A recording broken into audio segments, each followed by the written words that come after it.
ये एपिसोड भी स्टार्ट होता है बिल्कुल उसी सीन से जहाँ पर हम देखते हैं कि फैंग ने अब जितने भी न्यू स्लेव्स बाय किए थे वो सभी फैंग के सामने झुक जाते हैं और उसे मास्टर कहकर बुलाते हैं। ये देखकर फैंग उनसे कहता है खड़े हो जाओ। वो सभी वॉरियर्स खड़े हो जाते हैं तो फैंग उनसे कहता है आज से तुम लोगों को अपने आप को स्लेव्स समझने की जरूरत नहीं है। आइंदा कभी भी मुझे मास्टर मत बुलाना, तुम लोग मुझे कहोगे बॉस। उसकी ये बात सुनकर ये सभी लोग एकदम से चौंक जाते हैं और फिर एक दूसरे की तरफ हैरानी के साथ देख रहे होते हैं। तभी फैंग आगे बढ़ते हुए कहता है तुम में से अगर कोई ऐसा है जिससे उसका रियल नेम छीन लिया गया है तो वो उसे जल्द ही जल्द वापस किया जा सकता है। ये कहते हुए फैंग वहाँ पर एक वॉरियर के सामने चला जाता है और उससे पूछता है तुम्हारा नेम क्या है। वो वॉरियर अपना नेम बताता है मेरा नाम टाई नान ही है और मैं टाइलुओ क्लैन से हूँ। उसकी ये बात सुनकर मैंगी जी फैंग के पास आता है और उसके कान में कहता है बॉस वो इन सभी 8 स्लेव्स में से पहले नंबर का वॉरियर है। उसकी ये बात सुनकर फैंग थोड़ा सा हैरान होता है और फिर अपने मन में सोचता है ये टाइलुओ क्लैन यूनिवर्स का सबसे वीकेस्ट क्लैन है, लेकिन फिर भी इन लोगों ने खुद को इस हद तक ट्रेन कर लिया है कि ये इतने ज्यादा पावरफुल हो गए हैं। ये वाकई आसान नहीं है। फिर इसके बाद फैंग दूसरे वॉरियर की तरफ देखता है और मैंगी से पूछता है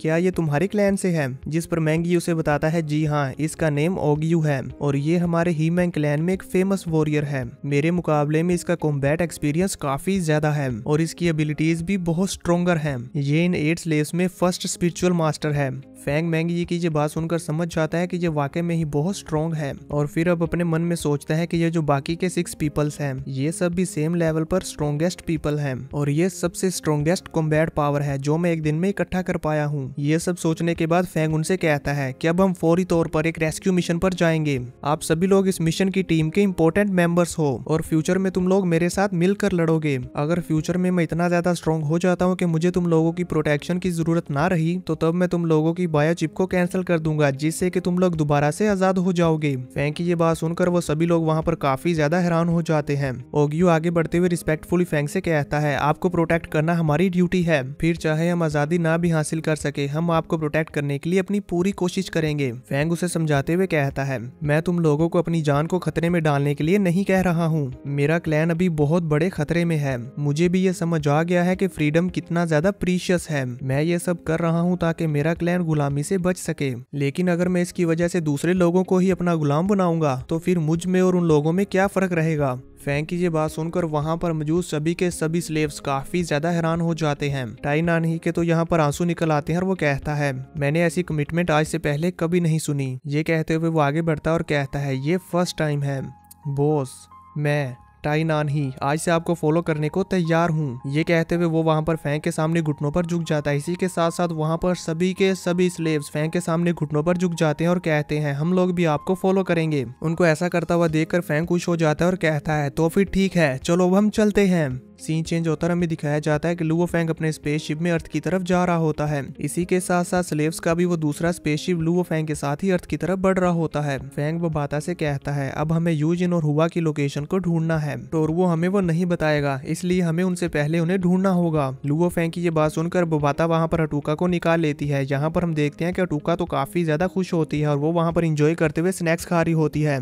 बोबाता को देखकर वो काफी डर जाती है। बोबाता उसे पकड़ते हुए कहती है हमें बताओ कि वो लोग कहाँ पर छुपे हैं। अटूका उनके सामने मैप पर वो लोकेशन मार्क करती है लेकिन वो लोकेशन तो फेक होती है। बोबाता ये देखते ही समझ जाती है। फैंग उस फेक लोकेशन को देखते हुए कहता है हैंगजिया सिटी, वो लोग हैंगजिया सिटी में है। जिस पर बोबाता उसे बताती है नहीं ये तो फेक लोकेशन है जो कि टोरवो ने वर्चुअल नेटवर्क टेक्नोलॉजी को यूज करते हुए बनाई है, पर क्योंकि ये टेक्नोलॉजी इतनी ज्यादा एडवांस्ड नहीं है इसलिए मैं इसे आसानी से ब्रेक कर सकती हूँ। ये कहते हुए बोबाता वहाँ पर उसे हैक करने का प्रोसेस शुरू कर देती है और जैसे ही वो उसे हैक कर लेती है तो हम देखते हैं कि उनकी वो रियल लोकेशन सामने आ जाती है। अटूका ये देखकर काफी ज्यादा हैरान हो जाती है कि बोबाता तो बहुत ज्यादा स्मार्ट है। बोबाता वो रियल लोकेशन फैंग को बताती है ब्राजीलिया, वो लोग ब्राजीलिया बे सिटी में है। अब इसके बाद ये लोग ब्राजीलिया की तरफ बढ़ना शुरू कर देते हैं। वहीं दूसरी तरफ हम देखते हैं कैप्टन पूरा भी अपने कुछ वॉरियर्स को स्पेसशिप में बिठाकर लुओ फैंग की दी हुई लोकेशन की तरफ भेज देते हैं ताकि वो लोग उस लोकेशन पर जाकर गोल्डन और बहमूद की बॉडी को ले आए। बोबाता को ये बात मालूम हो जाती है और वो लुओ फैंग को बताती है कि टोरवो ने कुछ लोगों को हमारी भेजी हुई लोकेशन की तरफ भेज दिया है। वो लोग 10 घंटों में वहां पर पहुंच जाएंगे। अब ये लोग भी अपनी स्पीड को काफी ज्यादा बढ़ा देते हैं और ब्लैक यूनिवर्स से होते हुए तेजी के साथ अर्थ की तरफ बढ़ रहे होते हैं। वो बात लुओ फैंग को बताती है उन नोलानसन क्लैन वालों का ये स्पेसशिप काफी अच्छा है, इस वजह से हम लोग भी अर्थ पर जल्दी पहुंच जाएंगे। पर हमारे एनिमीज की स्पीड और रफ्तार को देखते हुए लगता है कि वो लोग भी हमारी दी हुई लोकेशन पर उसी वक्त पहुंच जाएंगे जब हम अर्थ पर पहुंचेंगे। इसलिए जैसे ही हम अर्थ पर पहुंचेंगे तो वहां की सिचुएशन को देखते हुए हमें फौरी तौर पर कोई ना कोई प्लान बनाकर इमीडिएटली उस पर एक्शन लेना होगा। उसकी ये बात सुनकर फैंग भी सोच रहा होता है, हाँ इसने बिल्कुल सही कहा। सीन चेंज होता और हमें दूसरी तरफ दिखाया जाता है उस पैलेस का सीन जहाँ पर नोलानसन क्लैन वाले रुके होते हैं। हम देखते हैं कि यहाँ पर इन लोगों ने सिक्योरिटी काफी ज्यादा टाइट कर दी होती है, सभी लोग यहाँ पर पहरा दे रहे होते हैं, बल्कि इसी के साथ साथ वहाँ पर उन लोगों ने एक प्रोटेक्शन बैरियर भी लगा दिया होता है। टोरू अपने कैप्टन को रिपोर्ट करते हुए बताता है कि हमारी टीम में टोटल 80 पीपल्स हैं, जिसमें से 20 पीपल्स को हम लोगों ने लुओ फैंग की दी हुई लोकेशन पर उस गोल्डन और बहमूद की बॉडी को लेने के लिए भेज दिया है,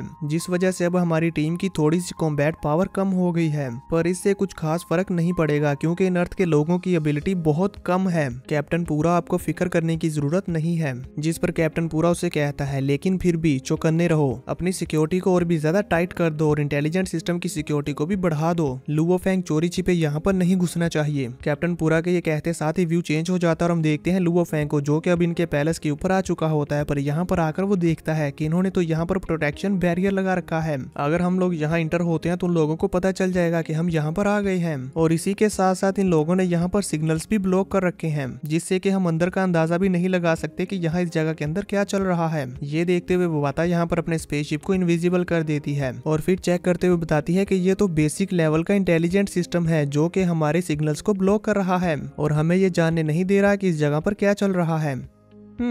अनफॉर्चुनेटली ये सिस्टम बहुत ही पुराना है, जिस वजह से मेरे लिए इसे क्रैक कर पाना आसान है। बोबाता की ये बात सुनकर अटूका तो वहाँ पर काफी ज्यादा हैरान हो जाती है और वो कहती है नहीं नहीं नहीं ऐसा मत करना। पर बोबाता उसकी कहाँ सुनने वाली थी, वो अपना काम स्टार्ट कर देती है। ये देखकर तो अटूका वहाँ पर बहुत ही ज्यादा घबरा जाती है। अब हम देखते हैं कि बोबाता ने तो वहाँ पर कुछ ही टाइम में उस इंटेलिजेंट सिस्टम को हैक कर लिया था, जिस वजह से यहाँ अटूका के अंदर एक एरर आ जाता है और अटूका वहाँ पर एकदम से अटक जाती है। बोबाता को उसकी ये हालत देखकर काफी मजा आ रहा होता है। अब ये लोग वहां उस पैलेस के ऊपर लगे हुए बैरियर के अंदर इंटर हो जाते हैं। जैसे ये लोग इंटर होते हैं तो इन्हें वहां की सारी इन्फॉर्मेशन मिल जाती है कि यहाँ पर टोटल कितने वॉरियर्स हैं और वो कहाँ कहाँ पर पहरा दे रहे हैं। इन्हें यहाँ होस्टेजेस की लोकेशन का भी पता चल जाता है। ये सब देखते हुए फैंग कहता है कि ये लोग तो यहाँ पर टोटल 16 पीपल्स हैं और हम लोग सिर्फ 9 हैं और वो सभी लोग स्टार लेवल के 9th लेवल पर हैं। बोबाता वहाँ पर बड़े ही आराम से और ध्यान से अपने स्पेसशिप को जंगल में लैंड करवा देती है, जिसके बाद वो लोग वहाँ पर प्लान बनाते हैं कि कैसे वो इन सभी होस्टेजेस को यहाँ से फ्री करवाएंगे। प्लान बना लेने के बाद लुओ फैंग बोबाता से कहता है अब मैं यहाँ पर सब कुछ तुम पर छोड़कर जा रहा हूँ, तुम हमें गाइड करती रहना। जिस पर बोबाता कहती है ओके। अब इसके बाद फैंग अपनी पूरी टीम के साथ अपने स्पेसशिप से निकलकर एक अंडरग्राउंड जगह पर आकर छुप जाता है और कहता है मेरी लीड को फॉलो करो और जिस तरह मैं जा रहा हूँ वहीं मेरे पीछे पीछे आओ। ये लोग यहाँ पर सभी सिक्योरिटी गार्ड से बचते हुए आगे बढ़ते हैं और एक पुल के नीचे आकर छुप जाते हैं। जैसे ये लोग देखते हैं कि वहाँ पुल के ऊपर 2 सिक्योरिटी गार्ड्स बड़े ही आराम से चलते हुए जा रहे हैं और उनका आसपास कोई भी ध्यान नहीं है, तो फैंग अपने 2 वॉरियर्स को अटैक करने के लिए आगे भेजता है और उन दोनों सिक्योरिटी गार्ड्स को वहाँ पर एक ही अटैक में खत्म करवा देता है। इसके बाद वो लोग वहाँ पर बाकी सिक्योरिटी गार्ड्स और कैमरास की नजर से बचते हुए चुपते छुपाते आगे बढ़ते हैं। साथ ही यहाँ पर हम देखते हैं कि नोलानसन क्लैन वालों ने अपनी सीसीटीवी कैमरास की सिक्योरिटी को और भी ज्यादा बढ़ा दिया होता है। तो बाता वहाँ पर इन सभी सिक्योरिटी कैमरास की नजर और इन सिक्योरिटी गार्ड से बचते हुए उनको रास्ता बता रही होती है कि तुम लोग इस रास्ते से आगे बढ़ो तो ये लोग तुम्हें नहीं देख पाएंगे। और वो यहाँ पर बिल्कुल एक गेम की तरह लुओ फैंग को डायरेक्शन बता रही होती है कि इस डायरेक्शन में आगे बढ़ना है, जिसे फॉलो करते हुए लुओ फैंग और उसकी टीम बड़ी ही तेजी के साथ मेंशन की तरफ आगे बढ़ रहे होते हैं। वहीं दूसरी तरफ कैप्टन पूरा को अपनी उस टीम की कॉल आती है जो कि गोल्डन और बहमूद की बॉडी को लेने के लिए गए हुए हैं। वो लोग कैप्टन पूरा को बताते हैं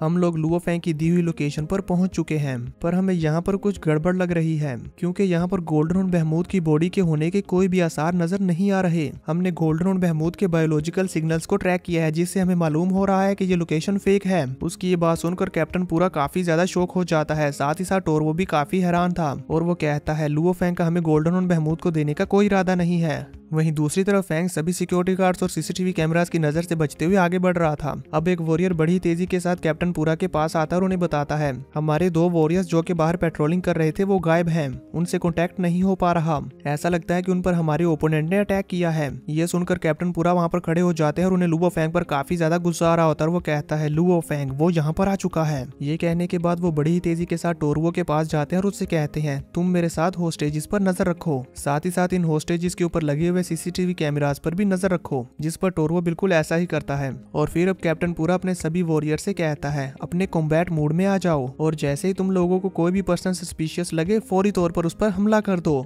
उनकी ये बात सुनकर यहाँ पर सभी वॉरियर्स फुल्ली एक्टिव हो जाते हैं और अपनी मूवमेंट्स को भी बदल देते हैं। ये देखकर वो बाता कहती है कि वो लोग अपने जगह को बदल रहे हैं। साथ ही हम देखते हैं कि कैप्टन पूरा का वो दूसरा वॉरियर जिसके पास स्पिरिचुअल पावर है वो यहाँ पर मेंशन के बाहर आकर अपनी ब्रेन फील्ड को यूज करते हुए चेक करने लगता है कि क्या यहाँ पर वाकई लुओ फैंग आ गया है, पर सर्च करने के बावजूद भी उसे यहाँ पर लुओ फैंग नहीं मिलता। वहीं दूसरी तरफ हम देखते हैं कि टोरुओ सभी सीसीटीवी कैमरास पर नजर रख रहा होता है और कैप्टन पूरा यहाँ होस्टेजिस के ऊपर नजर रख रहे थे। तभी अचानक से उन्हें वहाँ स्क्रीन पर नजर आता है कि लुओ फैंग और उसकी पूरी टीम आगे बढ़ रही है। एक सीसीटीवी कैमरा ने यहाँ पर लुओ फैंग और उसकी टीम को देख लिया होता है। ये देखकर कैप्टन पूरा खुश हो जाते हैं और कहते हैं आ गए ये लोग। लुओ फैंग को स्क्रीन पर देखकर यूजिन भी काफी परेशान हो जाती है। कैप्टन पूरा कहते हैं अब ये लोग हमसे नहीं छुप सकते, सभी लोग लुओ फैंग पर अटैक करो, हमें कुछ भी करके लुओ फैंग को पकड़ना है। अब कैप्टन पूरा और उनकी पूरी टीम उस जगह को घेर लेती है जहाँ पर लुओ फैंग और उसकी टीम को देखा गया था। कैप्टन पूरा वहाँ पर आकर लुओ फैंग और उसकी टीम को देख रहा होता है पर उन्हें वहाँ पर कोई भी नजर नहीं आता। ये देखकर वो कहता है आखिर यहाँ पर क्या चल रहा है, लुओ फैंग कहाँ पर है। टोरुओ सीसीटीवी कैमरास की तरफ देखता है और फिर अपने रजिस्ट्री डिवाइस पर चेक करता है तो उसे अभी भी वहां पर वही लोकेशन नजर आ रही होती है कि लुओ फैंग यहीं पर है। पर फिर वो चेक करता है कि आखिर वो हमें दिख क्यों नहीं रहा। जैसे वो चेक करता है तो वो ये देखकर हैरान हो जाता है और कैप्टन से कहता है असली सीसीटीवी फुटेज हमारी 1 मिनट पहले की वीडियो के साथ चेंज कर दी गई है। तभी दूसरी तरफ हम बबाता को देखते हैं जो कि मजे के साथ अपने थ्रोन पर बैठी होती है और कहती है ये तो मेरी एक छोटी सी ट्रिक है। टोरुओ की ये बात सुनकर कैप्टन पूरा को बहुत ही ज्यादा गुस्सा आ जाता है और वो अपनी पावर्स को रिलीज करते हुए कहता है आखिर ये अर्थ के लोग इतने ज्यादा स्मार्ट कैसे हो गए कि ये लोग हमारी एडवांस सिविलाइजेशन के सिस्टम को हैक कर रहे हैं। साथ ही उन्हें समझ आ जाता है कि आखिर लुओ फैंग ने यहाँ पर क्या किया, इसलिए वो कहता है डैम इट। वहीं दूसरी तरफ हम देखते हैं कि इनका एक वॉरियर होस्टेज जिस पर नजर रख रहा होता है। जैसे उसे अपने आसपास कुछ गलत लगता है तो वो फाइट के लिए रेडी हो जाता है। यहाँ पर हम देखते हैं कि इन लोगों ने होस्टेजेस के रूम के आसपास भी एक प्रोटेक्शन शील्ड लगा रखी होती है। लुओ फैंग अपने फ्लाइंग नाइफ से उस पर अटैक करके उसे भी तोड़ डालता है। इसी के साथ साथ वो अपनी फ्लाइंग नाइफ से उस वॉरियर के ऊपर भी अटैक करता है जो कि इन होस्टेजेस पर नजर रख रहा था। वो वॉरियर बड़े ही आराम से लुओ फैंग की इन फ्लाइंग नाइफ से बच जाता है। पर तभी हम देखते हैं कि उसके पीछे ओगवो आ गया था जो कि अपनी स्पिरिचुअल पावर को यूज करते हुए उस वॉरियर को अपनी स्पिरिचुअल पावर में जकड़ लेता है। इसी के साथ वहां पर टाई नान ही भी आ जाता है जो कि अपने एक ही अटैक के साथ उस वॉरियर को वहां पर जान से मार डालता है। टाई नान ही के इस अटैक की पावर इतनी ज्यादा थी कि इसकी वजह से उस रूम के दीवारों के पत्थर टूटकर यूजिन पर लगने ही वाले होते हैं कि तभी ओगवो अपनी स्पिरिचुअल पावर को यूज करते हुए यूजिन पर वो स्टोन नहीं लगने देता और उसे उन स्टोन से बचा लेता है। यूजिन तो उन स्टोन्स को अपनी तरफ आते हुए देखकर काफी डर गई थी। अब इसके बाद ओगवो वहां पर उन सभी होस्टेजेस की हथकड़ियों को भी खोल देता है। जैसे ही लुओ फैंग वहां पर आता है तो लुओ फैंग को देखकर यूजिन काफी ज्यादा खुश हो जाती है। लुओ फैंग उनसे कहता है यूजिन हुआ, मैंने आने में काफी लेट कर दी। इससे पहले कि वो वहां पर और कुछ भी कह पाता तभी उसे फील होता है कि उसके पीछे काफी सारे वॉरियर्स आ चुके हैं। जैसे ही वो पीछे की तरफ घूमकर देखता है तो वो देखता है कि कैप्टन पूरा और वहां पर और भी कितने सारे वॉरियर्स ने उसे चारों तरफ से घेर लिया है। पूरा को देखकर फैंग कहता है तो इसका मतलब कि ये प्लेनेटरी हाईजैकर्स और कोई नहीं बल्कि नोलानसन क्लैन से ही हैं। ये देखकर उसे काफी ज्यादा गुस्सा आ रहा होता है। कैप्टन पूरा अपनी एक टेक्निक को यूज करते हुए अपने सभी वॉरियर से कहते हैं लुओ फैंग ने मुझे पहचान लिया है, इसलिए ये यहाँ से बचकर नहीं जाना चाहिए, इसे मार डालो। टोरुओ उनसे पूछता है अगर हमने ऐसा किया तो फिर गोल्डन बहमूद की बॉडी के ठिकाने का क्या, वो हमें कैसे पता चलेगा। कैप्टन पूरा उसे कहता है जब तुम लुओ फैंग को मार दोगे तो फिर ये अर्थ बिना मास्टर के एक प्लेनेट बन जाएगा, इसलिए हम उस मॉन्स्टर की बॉडी को बाद में भी ढूंढ सकते हैं। टोरुओ तुम कुछ वॉरियर्स को रास्ता ब्लॉक करने के लिए बाहर भेजो ताकि ये लोग अगर यहाँ से बचकर भागने की कोशिश करें तो हम इन्हें ना भागने दें। और फिर वो अपने दूसरे वॉरियर से कहते हैं तुम मेरे साथ चलो। अब कैप्टन पूरा और उनका वो दूसरा वॉरियर जिसका नाम रोन्स है वो आगे बढ़ते हुए लुओ फैंग पर अटैक करने के लिए चले जाते हैं। अब लुओ फैंग और इनके वॉरियर्स के दरमियान फाइट शुरू हो जाती है जिसमें लुओ फैंग अपनी फैमिली को बचाने के लिए क्लाउड रबिंग वाइस का यूज करता करता है। कैप्टन अपनी पूरी पावर को यूज करते हुए अपने वेपन का एक जोरदार स्लैश लगाते हुए कहता है, यहाँ से बचकर भागने के बारे में सोचना भी मत। हम देखते हैं कि उनका यह स्लैश इतना ज्यादा पावरफुल होता है कि ये क्लाउड रबिंग वाइन्स को एक झटके में तोड़ डालता है और उनका वो दूसरा वॉरियर अपनी स्पिरिचुअल पावर को यूज करते हुए यूजर और उनके साथ साथ सभी होस्टेजेस को मारने ही वाला होता है। तो लू वो फेंग जल्दी से आगे बढ़ते हुए उन्हें बचाने के लिए चला जाता है और यूजिन को प्रोटेक्ट करते हुए कहता है, डरो मत, मैं आ गया हूँ। फेंग अपने कॉन्ट्रिल अटैक को यूज करते हुए उन सभी लोगों को बचाकर उस बिल्डिंग से बाहर ले आता है। जैसे ही वो बाहर आता है तो वो देखता है कि टोरवो और कुछ वॉरियर्स पहले ही उसका वहां पर आने का इंतजार कर रहे होते हैं। ये देखकर वो और भी ज्यादा हैरान हो जाता है और कहता है, क्या? टोरवो कहता है, शिकार आ रहा है। ये कहते हुए वो वहां पर उन पर अटैक करने के लिए आगे बढ़ जाता है। वहीं दूसरी तरफ टाई नानही और कैप्टन पूरा के दरमियान फाइट हो रही होती है, जिसमें हम देखते हैं कि कैप्टन पूरा यहाँ पर काफी ज्यादा स्ट्रॉन्ग लग रहे थे। वो दोनों यहाँ पर अपनी स्वॉर्ड्स को एक दूसरे के साथ टकरा रहे होते हैं। तभी कैप्टन पूरा टाई नानही से कहता है, तुम्हारा मास्टर आज डेफिनेटली यहाँ पर मारा जाएगा। टोरवो लुओ फेंग पर स्लैश अटैक करता है तो लुओ फेंग उसके स्लैश अटैक को डॉज करते हुए अपनी 9 हेवनली शील्ड का यूज करते हुए यूजिन और बाकी सभी होस्टेजेस को प्रोटेक्ट करता है। लेकिन इसका इम्पैक्ट बहुत ही ज्यादा होता है, जिसे देखकर फेंग कहता है, ये तो बहुत ज्यादा स्ट्रॉन्ग है। तभी वहां पर टोरवो के दूसरे साथी लुओ फेंग को संभलने का मौका नहीं देते और वो आगे बढ़ते हुए फेंग पर बहुत ही जबरदस्त अटैक करते हैं, जिसे फेंग अपनी 9 लाइटनिंग स्वॉर्ड से ब्लॉक तो कर लेता है, पर इसे ब्लॉक करते टाइम लुओ फेंग के बाजू की हड्डियां भी टूट चुकी थी। इससे आप सभी लोग अंदाजा लगा ही सकते हैं कि ये वॉरियर्स लुओ फेंग से कितने ज्यादा स्ट्रॉन्गर हैं। फेंग यहाँ पर अटैक करने की बजाय किसी न किसी तरह से इन सभी लोगों से बच रहा होता है। तभी टोरवो दूसरी तरफ से लुओ फेंग पर अपना वेपन थ्रो कर देता है, जिसे अपनी तरफ आता हुआ देखकर लुओ फेंग उसे डॉज नहीं कर पा रहा था, इसलिए वो जल्दी से अपनी 9 हेवनली शील्ड को अपने सामने कर लेता है। लेकिन ये शील्ड भी उसके सामने नहीं टिक पाती। ये देखकर फेंग कहता है, ये तो बहुत बुरा हुआ।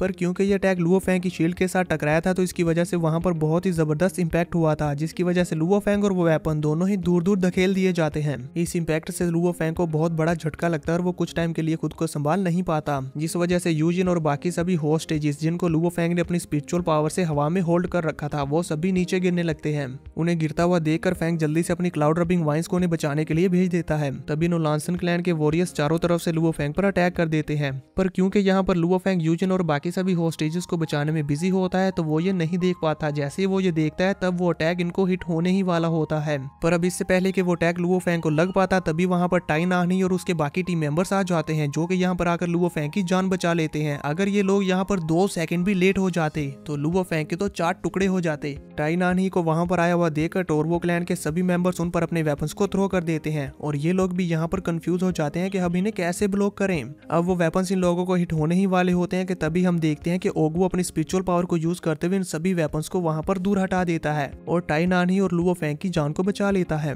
ये देखकर कैप्टन पूरा को उन पर बहुत ही ज्यादा गुस्सा आता है। तभी कैप्टन पूरा देखता है कि सभी होस्टेजेस तो नीचे गिर रहे हैं, इसलिए वो अपना एक अटैक उन होस्टेजेस के ऊपर करता है और साथ ही साथ लुओ फेंग से कहता है, आज तुम यहाँ पर किसी को भी नहीं बचा पाओगे। ये देखते हुए फेंग जल्दी से वहां पर अपनी स्पेस रिंग का पोर्टल ओपन करता है और उसमें से ब्लू सिल्वर गार्ड्स को निकाल लेता है। उन ब्लू सिल्वर गार्ड्स को देखकर कैप्टन पूरा बहुत ही ज्यादा शॉक हो जाता है और कहता है, गैलेक्टिक सिल्वर गार्ड, आखिर तुम्हारे पास ये गैलेक्टिक सिल्वर गार्ड कैसे हो सकते हैं? वो सिल्वर गार्ड्स वहां पर आते ही जल्दी से यूजिन और बाकी सभी होस्टेजेस की तरफ आगे बढ़ जाते हैं और उन्हें प्रोटेक्ट करते हुए उनके आसपास एक राउंड बॉल शेप बना लेते हैं। अब फेंग अपनी स्पिरिचुअल पावर को यूज करते हुए एक बहुत बड़े स्टोन को कैप्टन पूरा और उनकी पूरी टीम के ऊपर थ्रो करता है। फेंग के साथ साथ यहाँ पर ओगवो भी अपनी सारी स्पिरिचुअल पावर लगा देता है उस स्टोन को पूरी पावर के साथ उनके ऊपर हिट करने में, जिस वजह से हम देखते हैं कि कैप्टन पूरा और उनकी पूरी टीम मिलकर भी उस स्टोन को नहीं रोक पाते और वो सभी लोग उस स्टोन के नीचे दबकर पीस जाते हैं। और वहीं दूसरी तरफ सिल्वर गार्ड्स को होस्टेजेस को बचाते हुए देखकर उनके जितने भी टीम मेंबर्स बचे थे वो अपनी जी जान लगा देते हैं और सिल्वर गार्ड्स के ऊपर अटैक करते रहे। टोरवो भी अपनी एक्स के साथ सिल्वर गार्ड के ऊपर बहुत ही जोरदार हमला करता है, लेकिन हम देखते हैं कि उसके इस हमले का सिल्वर गार्ड पर कुछ भी असर नहीं होता। ये देखकर वो कहता है,